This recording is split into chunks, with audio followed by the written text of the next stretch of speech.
Las 9:34. Vamos a ir con nuestro invitado. Es nuestro invitado a esta hora, el general Wagner Bravo. General, ¿cómo le va? Buenos días. Gracias por atendernos esta mañana. Buenos días, Andrés, y a quienes nos escuchan a través de emisoras de Atalaya. Estaba escuchando el clima en Guayaquil, está nublado en Quito también, pero acá está que entró el niño en 2 días, porque de ahí estamos con una niña bien larga. Pero bueno, yo creo que el espíritu de los O sea que, ecuatorianos. o sea que está lloviendo fuerte, general. Ayer llovió y anteayer fuerte, había pasado casi unas 2 o 3 semanas con un veranillo que no permitía mucho calor, pero ahora en cambio, como siempre es Quito, tan simpático, hace frío y hace calor. En Quito hay que salir siempre con la sombrilla, no sabemos qué va a pasar. ¿Cómo han estado? Buen día. Buen día. Acá también varía, oiga, estuvieron unos días no muy, no de mucha lluvia, pero el calor es algo insoportable y la humedad también, a pesar de llover poco. Son cosas del cambio climático y de estas variaciones. Pero bueno, vamos a empezar la ronda de preguntas. En general, ahora que se han dado pues, un magnicidio nuevamente el sábado con la alcaldesa de San Vicente, desafortunada situación, su director del área de comunicación, también el esposo de una funcionaria de tesorería del municipio de San Vicente.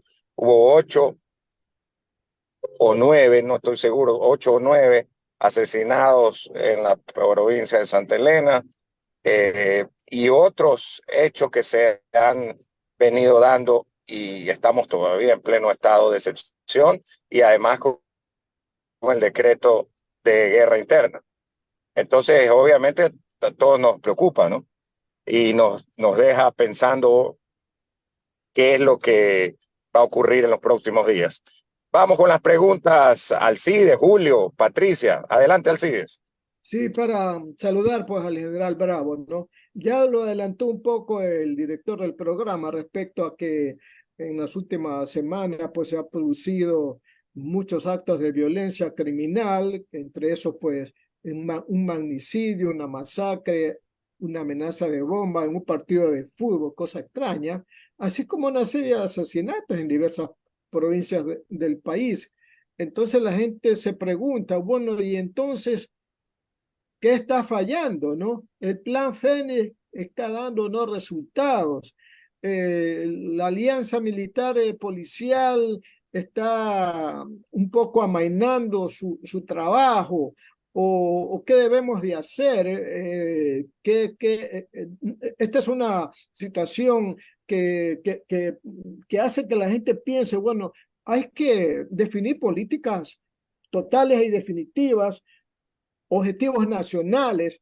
No sé si con las preguntas que aparecen en la consulta del 21 de abril vayamos un poco a redefinir lo que significa una política de Estado en cuanto a inseguridad. Yo le pregunto a usted, general, ¿qué hacer?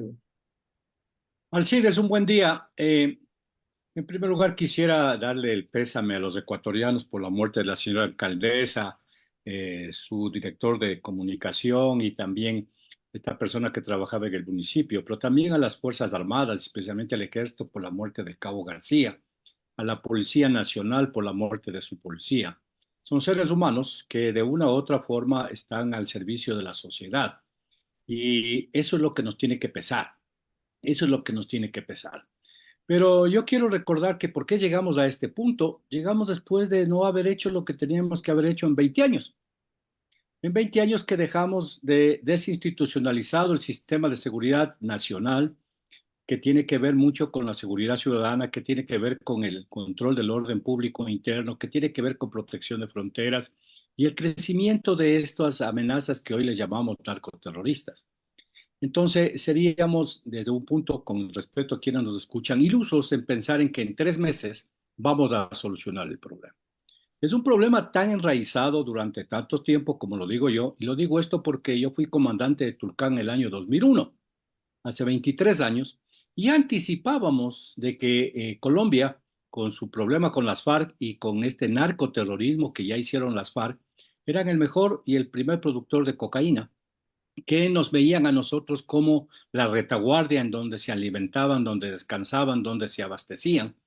Y pensábamos de que esos eran algunas consecuencias que no nos iba a afectar, pero al terminar el tiempo estamos afectándonos fuertemente. Y mientras ese problema de Colombia, de Perú y de Bolivia no se solucione, vamos a estar así. Porque si cuando mi general Moncayo y quien habla llegamos por invitación del presidente Lazo el uno de asesor y el otro a la Secretaría de Seguridad Pública del Estado, decían, ahora sí llegan los pesos pesados y vamos a solucionar el problema. El problema es de larga data, Alcides. Y tú estás pidiendo acerca de cuál es la política. La política está clara. Artículo 3 de la Constitución, una constitución que no me gusta y no creo que les gusta a muchos ecuatorianos, pero que claramente en su numeral 8 dice que el Estado, es decir, 17 millones de ecuatorianos, casi 18 ahora, somos responsables de conseguir ese objetivo nacional permanente. Cultura de paz, y quisiéramos saber qué hemos hecho para la cultura de paz. Este programa y algunos otros programas en donde se analiza estos temas van conformando en la mente de los ciudadanos qué es la seguridad para que todos podamos llegar a tener una idea de cuál es mi participación. Dice seguridad integral. Ese es un gran objetivo nacional permanente de los ecuatorianos que nos permite fortalecer la democracia que está en vilo. Ahí está la muerte de la señora alcaldesa y libre de corrupción. Entonces, en los niveles de violencia que tenemos está la violencia común y que tiene algunos efectos y algunas causas, que es falta de trabajo, falta de educación, falta de salud, que tenemos que irlos combatiendo con un plan integral en donde abarque lo que acaba de decir el exministro Pozo, una política de largo plazo económica, una política de largo plazo económica. Entonces, tenemos que tener una política de largo plazo también de seguridad. Y decía cuando hablaban ustedes acerca del IES que hay que reinstitucionalizar al IES. Entonces, tenemos nosotros que reinstitucionalizar algunas instituciones, entre ellas el SNAI. El SNAI no hace rehabilitación.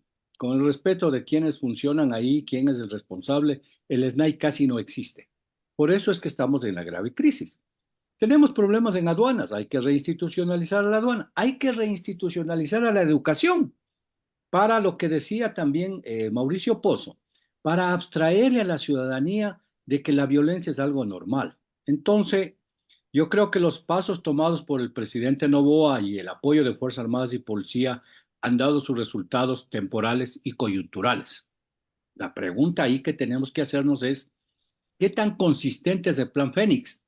Que no lo conocemos porque es lógico, pero que debería dar algunas señales de que vamos en el camino, que tiene que tener objetivo, que tiene que tener metas, pero no solamente para Fuerzas Armadas y Policía, sino para todos los otros organismos del Estado, inclusive medios de comunicación, inclusive quien está hablando como persona natural, de qué hacer para todos aunar un esfuerzo y lograr una paz que sea lo más rápidamente posible, Alcides, que no nos va a tomar sino 5, 10 o tal vez 20 años, una generación. Sí, porque la inseguridad no solamente se ve en las calles o se ve en las cárceles. Ahora estamos viendo corrupción en los jueces, en los fiscales. Ayer el presidente dijo de un narcoterrorismo y habló de que también en las entidades estatales también se están metiendo. O sea, esto es una acción global de todos, no solamente del uniformado, de la autoridad, también de los municipios, de los consejos provinciales, de los ciudadanos y también de la cooperación externa, porque nosotros no tenemos recursos ni siquiera económicos, tampoco de infraestructura bélica. O sea, tenemos que acudir porque además, otra cosa le digo, general Wagner, Bravo, ya estamos viendo que nuestros criollos, grupos terroristas denominados así por el régimen, ahora están en Chile, están en Perú, en la frontera con Perú, y estamos viendo que se están reuniendo entre ellos. O sea, estamos hablando de una criminalidad con inteligencia. No es una criminalidad de la calle. Esa es una cosa que tenemos que inmediatamente actuar en conjunto. Alcides, este no es un problema nacional eh, que nos afecta directamente, pero le afecta a Latinoamérica. Pero no es porque hay un líder un mal líder, por ponerlo así, nacional. Esto tiene una estructura supranacional de quienes demandan droga. Al demandar droga, Estados Unidos y Europa tienen una corresponsabilidad en el problema. Tienen una corresponsabilidad en el problema. Luego de eso, en el intermedio están los carteles de la droga, de Europa y de México, que son aquellos que, teniendo un buen negocio, no porque el presidente Noboa pone dos decretos, porque los ecuatorianos vamos a ponernos en pie de lucha para acabar con el narcoterrorismo, ellos van a dejar de tener su negocio. Ellos van a continuar con su negocio. Por eso lo que tú decías que, y digo yo siempre que tiene que haber una ofensiva internacional para buscar cómo reducir esa producción de cocaína en Colombia, en Perú y en Bolivia.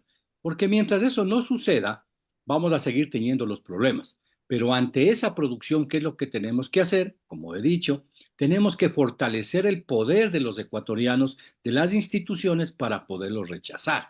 Si nosotros no podemos rechazar eso, quiere decir que estamos al libre albedrío de lo que ellos vengan a hacer. Y tú lo acabas de decir, la muerte de la señora alcaldesa. Ayer escuchaba de que, y cuando estaba en funciones, hay cerca de 30, 40 alcaldes de los 221 que piden seguridad, que piden apoyo de la Policía Prefectos Nacional para tener también. seguridad. Quiere decir que o están afectando a los grandes capos, a los enquistados en los diferentes gobiernos autónomos descentralizados con el respeto que debe haber, y que cuando se topa algunos de sus intereses comienzan las represalias violentas, como el atentado a la vida de la señora alcaldesa, del alcalde de Manta, del mismo Fernando Villavicencio. Entonces, no es un gran descubrimiento de que estamos infiltrados. Ya lo dijo Pancho Huerta hace, si no estoy mal, 15 años. Ya lo dijo, y que la pregunta es, ¿qué hemos hecho para eso? ¿Cómo nos hemos fortalecido para eso? La señora alcaldesa de prefecta de Esmeraldas tiene graves problemas al interior. Tenemos problemas hasta en el hospital Teodoro Maldonado Carbo, donde hay mafias que no dejan que se produzca las transiciones de alguna empresa que da un servicio con otro servicio. Quiere decir que es muy grave. Pero lo que me preocupa al CIDES es que debe haber un plan de seguridad integral desde mi punto de vista, eso dice hasta la Constitución, en donde haya un direccionamiento para que cada una de las instituciones públicas, privadas y, como digo, hasta el ciudadano Wagner Bravo, conozcan qué hacer y cómo apoyar. El plan Fénix, desde luego, tiene que ser reservado, pero tenemos que tener metas claras para saber si las estamos cumpliendo, porque tenemos control de las cárceles. Y ahí pongo el ejemplo y con esto termino. Si en el control de las clases pensamos de que son los centros de mando de los delincuentes, y hoy ya se les ha quitado teléfono, se les ha quitado internet, ya no tienen contacto con el exterior, etcétera. Pero el negocio sigue afuera. Quiere decir que el líder, el pseudo líder que está hoy preso, que está callado, que está con presión de las Fuerzas Armadas, dejó de funcionar y afuera alguien está tomando el mando. Porque si no, ¿cómo es que hay asesinato de casi 11 personas, creo que en provincia de Santa Elena, el asesinato de alcaldesa, la droga que capturamos, los migrantes que se van al exterior, etcétera, etcétera, etcétera? Entonces ahora en vez de tener uno dentro de las cárceles, vamos a tener otro afuera, porque es una estructura. Por eso es que siendo supranacional, van a seguir presionándonos. Por eso tenemos que tener objetivos, y bien lo decía Mauricio Pozo, una política del mediano y largo plazo.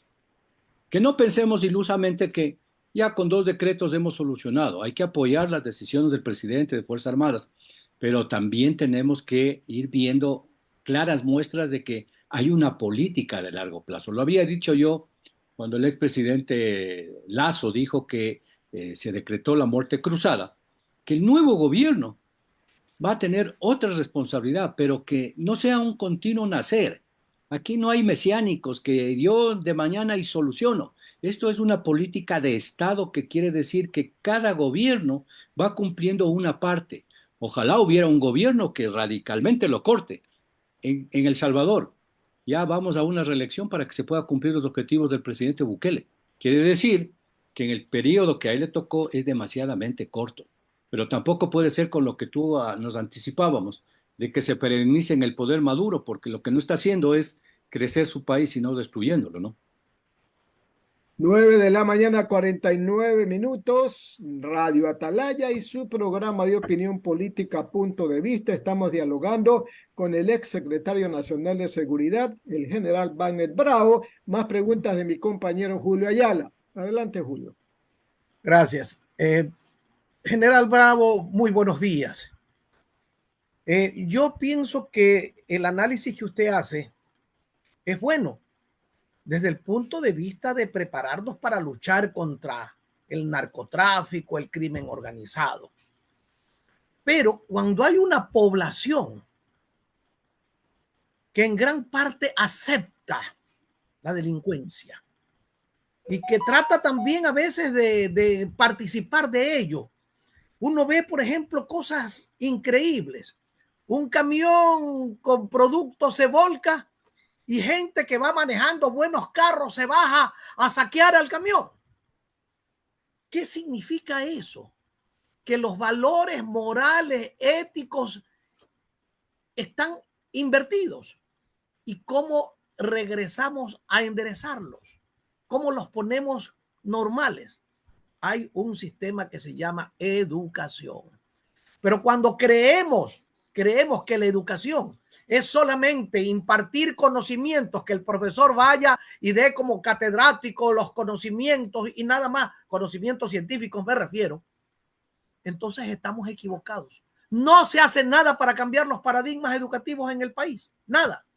Yo recuerdo a mi abuela me decía, en esta mano el amor y en esta mano el rigor. Pero estamos creyendo que a la delincuencia solamente la combatimos con rigor y no estamos preparando a la población para coadyuvar, porque usted lo ha dicho muy bien. Esto no es un problema de un presidente, de un líder. Este es un problema de todos los ecuatorianos. Y si generalizamos más aún de Latinoamérica y a lo mejor hasta del mundo. Yo leo muchas noticias y veo que en Argentina, en Chile, que antes no tenían estos problemas, los están teniendo y en una forma aguda y cada vez más crítica. Entonces, general, dígame una cosa. ¿Usted cree que las medidas que se han tomado hasta el momento son las adecuadas en el país? Julio, viendo lo del buque de Baltimore, nos pasó también en Guayaquil y hicimos un escándalo porque son circunstancias que se viven. Eso quiere decir, como se dice normalmente, hasta en las mejores familias pasa, ¿cierto? Y nosotros lo que tenemos que hacer, y qué va a hacer, por ejemplo, los Estados Unidos, es buscar la forma de solucionar ese puente inmediatamente. Nosotros tenemos que fortalecer el poder nacional. Cuando teníamos un sistema de seguridad nacional, hoy llamado público y del Estado, teníamos los poderes nacionales. Y esos poderes nacionales son los que tienen que estar fortalecidos. Y el poder político, por poner el caso, tenía 4, 5, 10, 12 partidos políticos. Hoy tenemos 286, no sé cuántas asociaciones o agrupaciones políticas. Entonces quiere decir que no hay una fuerza que realmente le impulse políticamente a una cultura política y democrática a los ecuatorianos. El poder económico, lo acaba de decir Mauricio Pozo, pues está muy a menos. Y si no tenemos recursos es difícil luchar a lo que vamos a hacer. Pero sí tenemos algo que es fundamental y lo acabas de decir tú, Julio, el poder psicosocial de los ecuatorianos. Ese sentimiento patriótico, ese sentimiento, lo decía hace un momento, creo que Andrés, el papá Ucas. El papá Ucas que arrastra personas, el Barcelona que arrastra personas, el MLEG, el Nacional, la Liga. Esa pertenencia es la que tenemos que volver a tener los ecuatorianos, a ser ecuatorianos, porque hay una culturación muy grave que a través del Internet, un joven pone una dirección y comienza a ver otras ideas de otras culturas más desarrolladas o menos desarrolladas de nosotros y comienza a copiar, y comienza a copiar. El otro día hacía una crítica a toda la música moderna de qué realmente es lo que está expresando.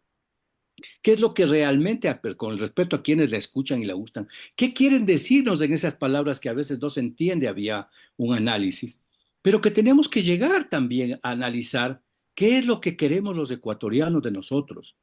Cuando declaró el expresidente Lazo la guerra contra la corrupción como prioridad del Estado, en el artículo 5 de ese decreto pusimos de que el sistema educativo comience otra vez a dar principios, valores, ética, cívica, valores patrióticos de sentirnos ecuatorianos, de sentirnos de que lo ilegal no es bueno, que lo legal es bueno. Y hoy de mañana escuchaba en un canal de que hay antivalores. Lo decía el expresidente Dajid, hay antivalores, lo que era antes bueno, ahora es malo. Y es una lógica, Julio, ¿sabes por qué? Porque estaba revisando el último informe de Sedatos. ¿Sabe cuánto le importa a los ecuatorianos la corrupción? Si no estoy mal, 7 u 8%. Quiere decir que el 92% de los ecuatorianos aceptamos que haya corrupción, pues. Sí, que robe nomás, pero que haga obras. Cuando eso debería ser, y por eso se puso la prioridad, y habría que preguntarle al Ministerio de Educación que ante esa disposición con decreto del presidente, ¿qué se ha hecho para no hacer una transmisión como instructor de conocimientos? Porque yo entro a la computadora, 2 más 2 me sale 4, capaz que me sale 5, pero no me está formando como ser humano. Nosotros tenemos que formar seres humanos. Conversaba con un señor coronel retirado el domingo precisamente, que él había sido formado en el colegio Juan Montalvo, que era un colegio que formaba profesores. Se me fue el nombre, ¿cómo se llama? ¿Y qué le enseñaban? A mí me daban pedagogía, me daban psicología, porque ellos iban a ser los profesores de esos seres humanos, que donde los principios y valores nacen en la casa, son fortalecidos en la escuela, en el colegio. Entonces, hacia eso tenemos que luchar. Y eso nos va a tomar una generación, Julio. Una generación cuando también escuchaba, creo que hoy de mañana, no sé si aquí en el Ecuador internacionalmente se decía que al joven que menos de 15 años le van a bloquear el ingreso a diferentes páginas. Qué bueno, porque para mala suerte no tenemos todo el control los padres para saber dónde están nuestros hijos y estos medios como que no nos ayudan a su formación. Pero sí me preocupa ese 7 u 8%. Otra de las causas de la inseguridad, Julio, es que los ecuatorianos están preocupados en el 43% por la seguridad. Desde luego es la prioridad porque nos tienen asustados. Pero el 27% en la falta de trabajo. Entonces quiere decir que es una causa estructural para que la sociedad primero esté decaída, esté con desazón, no crea en los gobiernos. Entonces hay que buscar cómo mejorar el trabajo y creo que el presidente Noboa lo está queriendo hacer, pero no pidamos, como se dice normalmente, peras al olmo. Esto nos va a tocar un largo plazo, un largo plazo. Y el último poder que hay que, desde mi punto de vista, fortalecerlo es el poder militar, el poder coercitivo del Estado. Tenemos 60.000 policías que son responsables de la seguridad pública con el apoyo de los organismos autónomos descentralizados para la seguridad ciudadana y Fuerzas Armadas para defensa del territorio. Pero si estamos ahorita con un Estado policíaco, entonces tenemos que fortalecer ese poder. Lo hace el avión que llegó el día de ayer. Lo hizo el expresidente con los convenios con los Estados Unidos, con la ley de uso legítimo de la fuerza, en una preparación para la guerra que estamos viviendo hoy. Hoy estamos en guerra, pero eso no quiere decir que ya estamos con todos los medios suficientes. Si ha recrudecido la violencia como la estamos viendo, quiere decir que nos falta capacidades. Entonces yo ahí pido, con la confianza del pueblo ecuatoriano y Fuerzas Armadas, que hay que aumentar el pie de fuerza. ¿Y qué es el pie de fuerza?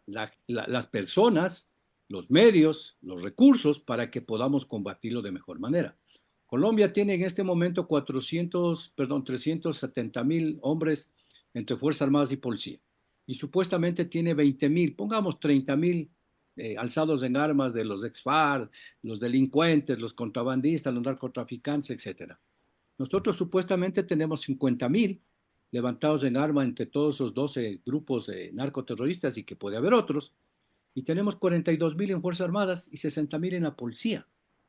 Entonces quiere decir que tenemos, desde mi punto de vista, que aumentar ese pie de fuerza con todos los medios para poder ganar la batalla, pero al mismo tiempo hay que ir haciendo las otras cosas. En este momento, 9.000 hombres de Fuerzas Armadas, al parecer, están ayudando y apoyando al SNAI, que es el responsable, no Fuerzas Armadas, del control de las cárceles. Están pacificadas, no ha habido muertos, no hay armas, se siguen encontrando. Pero esos 9.000 hombres de Fuerzas Armadas tenían una misión y fueron abstraídos de su misión principal para ayudar a lo que necesita el país. Entonces, en alguna parte estamos débiles.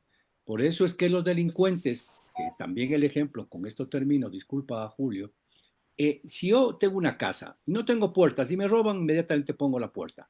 ¿Qué hace el delincuente? Buscarse cómo romperme la puerta. Después de que me rompen la puerta, si sigo siendo atractivo,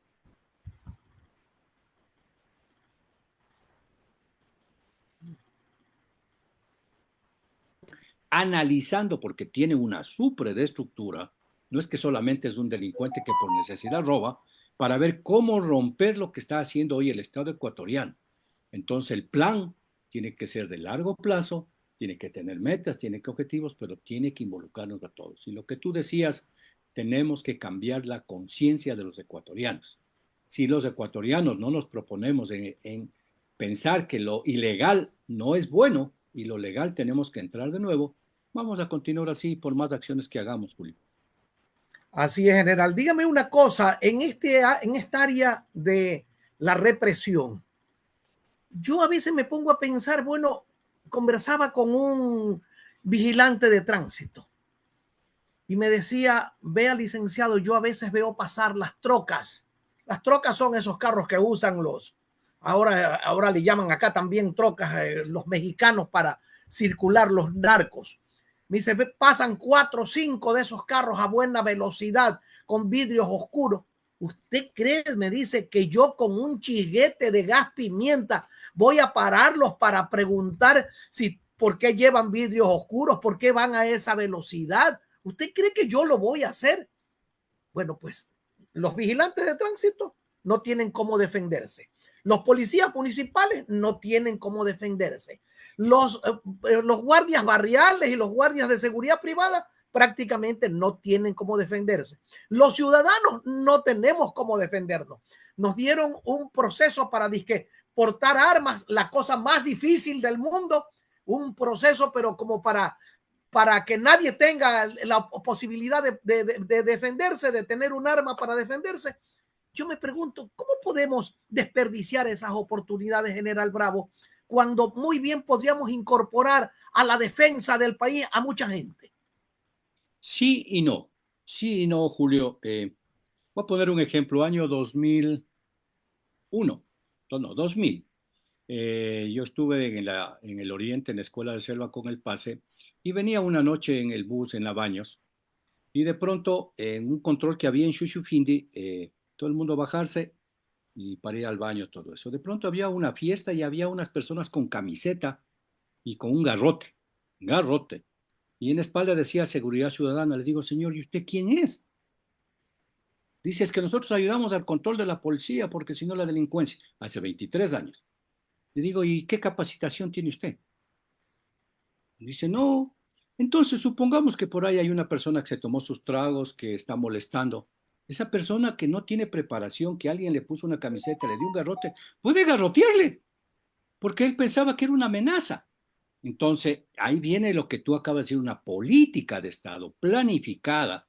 ¿Qué es lo que necesitamos para lo que creo que llegamos a esto? El aumento del pie de fuerza. Pero también yo fui observador de las Naciones Unidas en El Salvador. Y en el área de Chalatenango, donde estaba el Frente Farabundo Martí para la Liberación Nacional, tenía armas los bomberos, tenían armas la defensa civil, tenían armas los guardias municipales. Todo el mundo tenía armas con capacidad de disparar ante que lo que ellos piensan que es una amenaza. Para usar un arma hay que tener una preparación y fuera de saber disparar, psicológica para poder actuar, para poder actuar. La Policía Nacional desde hace algunos años tiene una formación psicológica para saber si una manifestación es violenta, no es violenta, porque no toda reunión de personas hay que echarle gases o hay que ir a pelearse, como se dice. Entonces, ahí tiene que haber una política que yo estoy de acuerdo contigo, pero preparando a las personas. Pero preparando a las personas, tanto aquellos que van a usar armas, cuanto aquellos que van a ser detenidos o están coercionados por las armas. En la televisión veía también hace unos 15 días de que había una pelea de una señora que no se dejaba quitar por algunos guardias municipales, no sé de qué cantón, sus compras que son ilegales de la venta informal en la calle, ¿cierto? Y si tuviera el uno arma y la señora para mala suerte que tiene que defender su trabajo le lanza una piedra o cualquier cosa, ¿no será que el otro va a sacar el arma? Entonces tiene que haber una formación, una preparación. A los guardias penitenciarios se les quitó las armas en el 2018. en el periodo anterior formamos dos grupos especiales para que cuando haya estas masacres y estas huelgas, haya un grupo especial que tiene armas que podía entrar antes de que llegue la policía y las Fuerzas Armadas para pacificar. Y había otro grupo que tenía que tener la capacidad y tenían armas para poder llevar a los detenidos si salían a las audiencias, a los juzgados, porque también tienen que defenderse. Entonces, todo eso es un proceso que nos va llevando, por eso digo, 20 años no hicimos nada y tenemos que hacer un proceso, pero que tenemos que darlo continuidad. Hoy hay cómo portar armas para la defensa de los ecuatorianos, pero yo siempre les digo a los ciudadanos ecuatorianos que quieren portar armas, ¿por qué quiere portar un arma y para qué quiere portar un arma? ¿Por qué? De Porque acuerdo, tengo un general. negocio, porque tengo que defenderme y Es qué muy sé yo. válida su pregunta. ¿Cierto? Entonces, Sí. no es que todo el mundo por moda, como cuando apareció el celular, hace que no sé cuántos años, yo tengo celular, yo también quiero, papá, yo quiero. No, no, no. Señor, en un grupo de amigos tenemos que analizar por qué, pero sí General, tenemos que fortalecer la capacidad del Estado de coerción, si no, se nos va a caer solo el permítame, Ecuador. permítame interrumpirlo para continuar con las preguntas. Las 10 de la mañana con 5 minutos. La ingeniera Patricia Rivera. General, muy buenos días y bienvenido aquí a Radio Atalaya. Mi pregunta es, ¿usted cree que las Fuerzas Armadas están siendo respaldadas? ¿Usted cree que un militar en este momento se siente respaldado de poder accionar en contra de un delincuente, un terrorista, un narcotraficante? ¿Las Fuerzas Armadas se sienten respaldadas? Bueno, yo creo que sí, porque la ley de uso legítimo de la fuerza, no recuerdo en este momento, creo que es del artículo 57, determina de que el militar, que por delitos de función, que puede ser acusado un delito de función cuando está con uniforme actuando, no va a ser llevado primero detenido, sino va a iniciarse una investigación que se lo debe hacer, porque también puede haber un exceso que no ha habido y que no va a ser llevado a la misma cárcel que el que le capturó el día de ayer. Seríamos locos en hacer eso, ¿cierto? Y que va a tener también el patrocinio, es decir, que el abogado lo va a pagar la institución a la que está sirviendo. Porque yo como militar estoy cumpliendo una orden. No es que me fui y salgo de mañana a controlar, no, no. Yo estoy sacando, cumpliendo una orden. Eso está escrito. También el Código Orgánico Integral Penal en el artículo 30.1 o 31 habla de la excepción que tienen los militares cuando están cumpliendo con su función. Pero nos queda siempre el resquicio de lo que pasó en la década del 80, cuando también hubo una orden presidencial y se atacó y se eliminó al Alfaro Vive Carajo, gracias a Dios, porque si dejábamos crecer ese grupo delincuencial y otros, el país hubiera sido como Colombia, con esos jóvenes idealistas que querían tomar el poder para el socialismo, para el comunismo, pero que hacían lo mismo que hacen los grupos terroristas ahora. Secuestraban, mataban, asaltaban bancos, entraron a un hospital, masacraron, bueno, una larga historia. Yo creo que tienen el respaldo. Pero el problema es que si lo que estamos viendo en el caso Purga y en el otro caso Metástasis, el sistema judicial no está fortalecido, hay una falta de institucionalidad. Nadie nos garantiza que mañana un oficial o un personal de tropa sea liberado porque se hizo una muy buena investigación y se determinó que no tenía nada que ver. Al cabo de la policía, si no estoy mal, no recuerdo el nombre, nos costó como 4 o 5 años de que lo declaren libre. Eso es una preocupación para su familia, es un gasto para él que no estaba todavía con el patrocinio. Yo creo que tiene el respaldo, están los decretos del presidente y ahí tiene que haber, como yo he pedido, que el plan Fénix tiene que haber sido presentado en el Consejo de Seguridad Pública del Estado. Para que lo conozcan ese máximo nivel de asesoramiento al presidente, debe estar firmado para que el jefe del comando conjunto pueda decir, aquí está firmado y aquí están disposiciones claras. Ese es el COSEPE, ¿no? El COSEP, el Consejo de Seguridad Pública Ok. del Estado, donde todos tiene que conocer el presidente legislativo, porque es reservado y no puede hablar, so pena de tener algún juicio, el presidente de la Corte Nacional de Justicia, el presidente de la Judicatura, el presidente de la República, están los poderes del Estado. Con ese documento firmado, yo tengo una orden y una autorización. La Constitución que nos determina las funciones de Fuerzas Armadas, los decretos correspondientes presentados por el presidente Noboa, este plan, y de ahí decantan una serie de planes hacia abajo hasta que llega al último soldado, al último subteniente para que pueda cumplir acciones y operaciones militares. Yo creo que están respaldados, siempre queda la duda, pero el respaldo más importante creo que aquí, por eso yo decía que debemos aumentar el pie de fuerza de Fuerzas Armadas, porque estamos viendo que Fuerzas Armadas, de una u otra forma, hay una solución. La policía ha sido sobrepasada, por eso es lo que vamos a la consulta. Y este respaldo va en la aceptación de la ciudadanía. Sedatos lo dice la semana pasada, 90%. Quiere decir que no ha habido excesos, que los puede haber porque somos seres humanos, que vestimos uniforme y podemos cometer un error. Quiere decir que la ciudadanía acepta esta militarización del país para poderlo pacificar y no solamente eso, estamos apoyando en las inundaciones, en las motos. Son 23 misiones subsidiarias porque los bienes de Fuerza Armada son bienes del pueblo ecuatoriano y tienen que estar al servicio del pueblo ecuatoriano.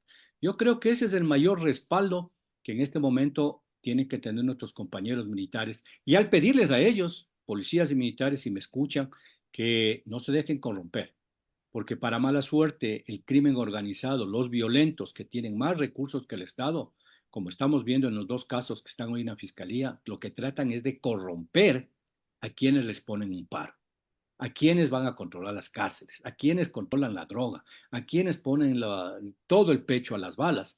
Por eso es que si no se dejan nuestros militares, vuelvo a repetir, somos seres humanos, corromper, yo creo que ese es el mejor respaldo que tiene el militar y el policía para poder actuar. Desde luego están las leyes.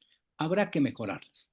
Habrá que mejorarlas. Siempre nada es perfecto, todo es perfectible, pero yo creo que en este momento tienen respaldo, así lo hemos dicho, así se lo ha explicado, y creo que están cumpliendo una muy buena labor que hay que felicitar el día de hoy. Perfecto. Queremos agradecerle al general Wagner Bravo por estar con nosotros esta mañana. Realmente muy interesante y muy oportuno. El ex secretario nacional de Seguridad en punto de vista.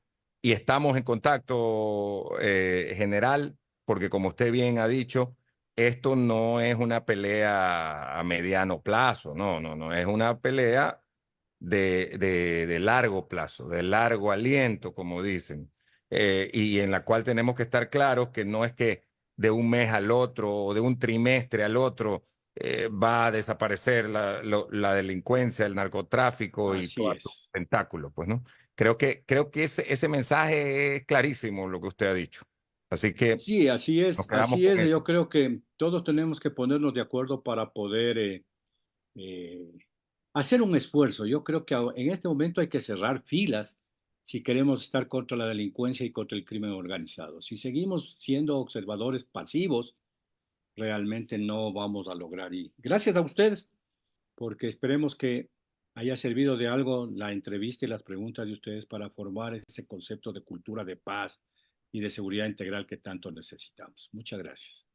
Muchísimas gracias. Esa es nuestra misión y le agradecemos por ayudar a colaborar con eso y que la ciudadanía esté no solo bien informada, sino con la posibilidad de ser bien orientada. Nos vamos a ir a la pausa comercial y regresamos